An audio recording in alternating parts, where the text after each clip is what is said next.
गरीब माँ की 2 अमीर बेटियां। हे भगवान, ये क्या हो गया? आप हमें ऐसे छोड़कर नहीं जा सकते। आपके बिना हम तीनों का क्या होगा? ममता अपनी दोनों बेटियों को सीने से लगाए अपने पति की लाश के सामने बैठकर रो रही थी। बहुत बुरा हुआ इस ममता के साथ। भरी जवानी में पति छोड़कर चला गया, ऊपर से 2 बेटियों की जिम्मेदारी भी छोड़ गया। न जाने कैसे पालेगी अपनी दोनों बेटियों को। आस पड़ोस में रहने वाले लोग ममता और उसकी दोनों बेटियों के बारे में तरह तरह की बातें बनाते हैं, जिन्हें सुनकर ममता को अपनी दोनों बेटियों की फिक्र होने लगती है। ममता, दूसरी शादी कर ले, तेरे सामने तेरी पूरी जिंदगी पड़ी है। अगर मैंने अपनी खातिर दूसरी शादी कर ली तो मेरी बेटियों का क्या होगा? मैं अकेली ही खूब मेहनत करूंगी और अपनी दोनों बेटियों को पालूंगी। ममता अब अपनी दोनों बेटियों को पालने के लिए लोगों के घरों में झाड़ू पोछा का काम शुरू कर देती है और ऐसे ही कुछ वक्त गुजर जाता है। ये क्या, मेरी सारी साड़ियां तो फट चुकी हैं। मालकिन ने जो तनख्वाह दी थी उसमें से 500 रुपए बच गए हैं। आज शाम को आते हुए मार्केट से 2-3 साड़ियां ले लूंगी। ममता रोज की तरह काम पर जाने लगती है कि तभी ममता देखती है कि आंगन में बैठी उसकी दोनों बेटियों का चेहरा काफी उतरा हुआ है। क्या हुआ? मेरी दोनों गुड़िया रानी को क्यों इतनी उदास बैठी हैं? माँ देखो ना, हमारी फ्रॉक कितनी फट गई है। सभी बच्चे हमारे फटे कपड़ों का मजाक उड़ाते हैं। कहते हैं हमारे पापा नहीं है ना, इसलिए हम कभी भी अच्छे कपड़े नहीं पहन सकते। नहीं बेटा, ऐसा नहीं है। जब तक तुम्हारी माँ है तुम्हें कभी किसी चीज की कमी नहीं होने देगी। अपने लिए साड़ी के लिए ममता ने जो पैसे लिए थे, उन पैसों से ममता दोनों बेटियों के लिए नई फ्रॉक ले लेती है। अपनी दोनों बेटियों की खुशियों में ही ममता अक्सर खुश हो जाया करती थी। हे भगवान, भिंडी तो सोने की जितनी महंगी हो चुकी है। इतनी सी भिंडी में मैं और मेरी बेटियां क्या ही खाएंगी। एक काम करती हूँ, भिंडी उन्हें दे दूंगी और मैं चटनी से रोटी खा लूंगी। ममता अपनी दोनों बेटियों के लिए भिंडी की सब्जी बनाकर खुद सिल पर चटनी पीसकर उससे रोटी खाने लगती है। माँ, तुम चटनी के साथ रोटी क्यों खा रही हो? तुम्हें तो भिंडी बहुत पसंद है ना? नहीं बेटा, अब मेरा भिंडी खाने का मन नहीं करता, इसीलिए तो मैं चटनी के साथ रोटी खा रही हूँ। ममता यूं ही हमेशा अपनी छोटी छोटी खुशियों को मारकर खुद रूखा सूखा खाकर अपनी दोनों बेटियों को किसी चीज की कोई कमी नहीं होने देती। माँ, अब हम नई क्लास में आ गई हैं, हमें नई किताबें चाहिए होंगी और इस बार तो हमें स्कूल बैग भी चाहिए। हमारा स्कूल बैग फट चुका है। ठीक है बेटा, हम इस संडे ही तुम्हारे लिए नई किताबें और बैग्स लेने के लिए चलेंगे। दिन पर दिन अपनी दोनों बेटियों के बढ़ रहे खर्चे को देखकर अब ममता आसपास के लोगों से सिलाई का काम भी ले लेती है। दिन भर जहां ममता लोगों के घरों में नौकरानी का काम करती, वहीं रात भर जाग कर लोगों के कपड़े सिलकर अपनी बेटियों को बिना उन्हें किसी चीज की कमी हुए उन्हें पालती हैं। वक्त गुजरता है और अब जहां ममता के सफेद बाल आ जाते हैं, वहीं उसकी दोनों बेटियां भी जवान हो जाती हैं। मैं जानती थी कि मेरी दोनों बेटियों हर साल की तरह इस साल भी अव्वल आएंगी। बताओ क्या चाहिए मेरी बेटियों को मुझसे? माँ, हम आगे पढ़ना चाहते हैं। आगे पढ़कर हम एक अच्छी कंपनी में जॉब करेंगे ताकि अब हम आपकी जिम्मेदारी संभाल सकें। अपने इन हाथों से बचपन से हमारी जवानी तक आपने हमारे लिए बहुत मेहनत की है। अब हम इन हाथों को आराम देना चाहते हैं। मेरी बच्चियों, तुमने इतना कह दिया वही मेरे लिए काफी है। तुम दोनों को आगे पढ़ना है ना, तुम खूब मन लगाकर पढ़ो और पैसों की फिक्र मत करना। ममता की उम्र को देखकर अब कोई भी उसे नौकरानी का काम नहीं देता। बढ़ती उम्र के चलते ममता की आंखें भी कमजोर हो जाती हैं, इसलिए वो ठीक से सिलाई भी नहीं कर पाती। लेकिन अपनी दोनों बेटियों की आगे की पढ़ाई के लिए ममता मेहनत करना नहीं छोड़ती और अब ममता मजदूरी का काम करना शुरू कर देती है। मेरी कमर, इतने दिन हो गए हैं, ये कमर का दर्द तो जा ही नहीं रहा है, ऊपर से ये हाथ में छाले और पड़ गए हैं। ममता दिन रात खुद को धूप में जलाती और अपनी दोनों बेटियों की जिंदगी को रोशन करती। चलो, अब तो तुम्हारी बेटियों की पढ़ाई भी पूरी हो गई, अब बस इनकी शादी की फिक्र होगी ना तुम्हें। हाँ, महादेव की कृपा से 2 अच्छे रिश्ते मिल जाएं मेरी दोनों बच्चियों के लिए, उनकी शादी करके मैं तो सीधा गंगा नहा लूंगी। अपनी माँ के मुंह से दूर खड़ी ज्योति और राखी अपनी शादी की बात सुन दोनों टेंशन में आ जाती हैं। अगर माँ ने हमारा रिश्ता कहीं और कर दिया तो हम क्या करेंगे? इससे पहले हमें माँ को अजय और अतुल के बारे में बताना ही होगा। अपनी पड़ोसन शालिनी के जाते ही दोनों बहनें अपनी माँ के पास जाती हैं। हमें आपसे कुछ जरूरी बात करनी थी। हाँ बोलो बेटा। हमारी कॉलेज में अजय और अतुल नाम के 2 लड़के हैं, दोनों भाई हैं और काफी अमीर घर से भी हैं। हम लोग एक दूसरे से बहुत प्यार करते हैं और एक दूसरे के साथ शादी भी करना चाहते हैं। तुम सच कह रही हो बेटा, तो तुमने ये बात मुझे पहले क्यों नहीं बताई?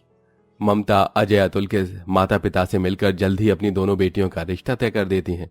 दोनों भाई काफी अमीर घर से थे, इसलिए ममता शादी में कोई कमी भी नहीं रह जाए इसलिए अपना घर गिरवी रख देती है। एक बार और सोच लो ममता बहन, इस घर के अलावा तुम्हारे पास कुछ भी नहीं है। बुढ़ापे में किसके सहारे रहोगी? मेरा क्या है सेठ जी, आज जिंदगी है कल नहीं है, लेकिन मेरी दोनों बेटियों की तो अभी पूरी जिंदगी पड़ी है। बस उनकी शादी में किसी चीज की कमी न रह जाए। ममता घर गिरवी रखकर मिले हुए पैसों से धूमधाम से अपने दोनों बेटी को शादी करती है। माँ, हमें आपकी बहुत याद आएगी माँ, हम आपके बिना कैसे रहेंगे?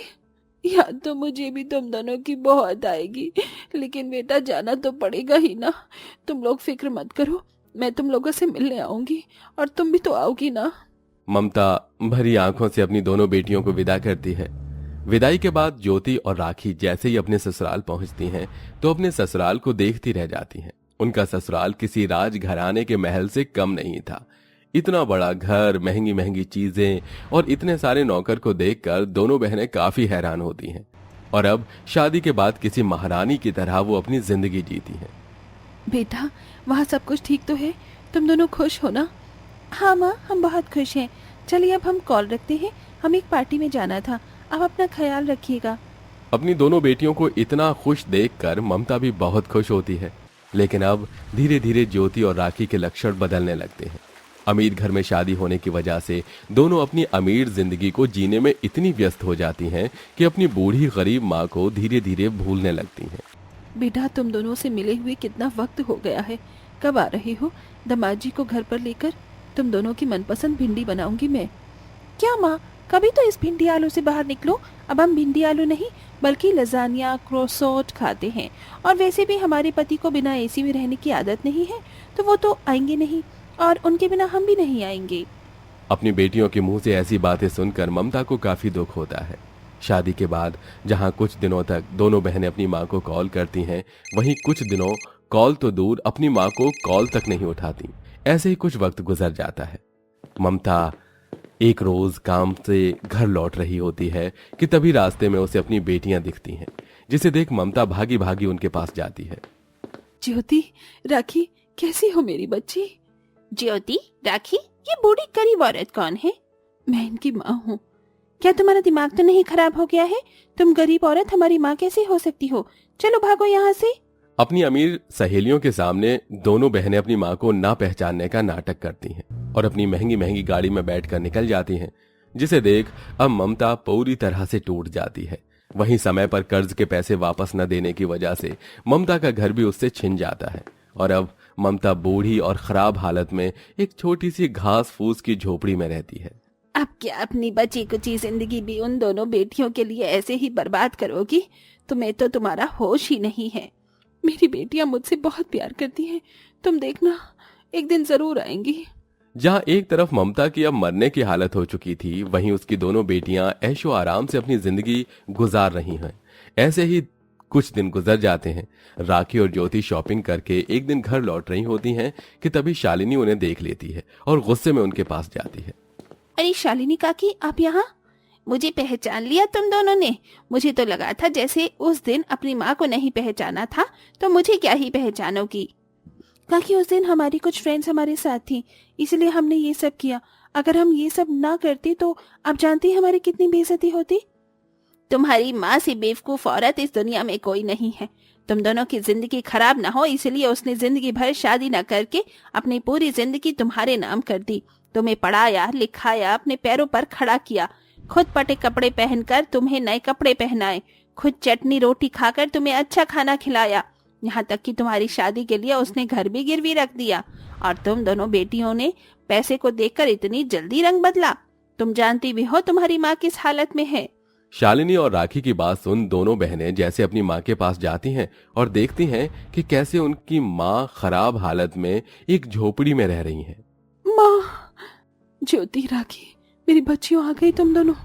मैं कहती थी ना शालिनी कि मेरी दोनों बेटियां मेरे पास जरूर आएंगी।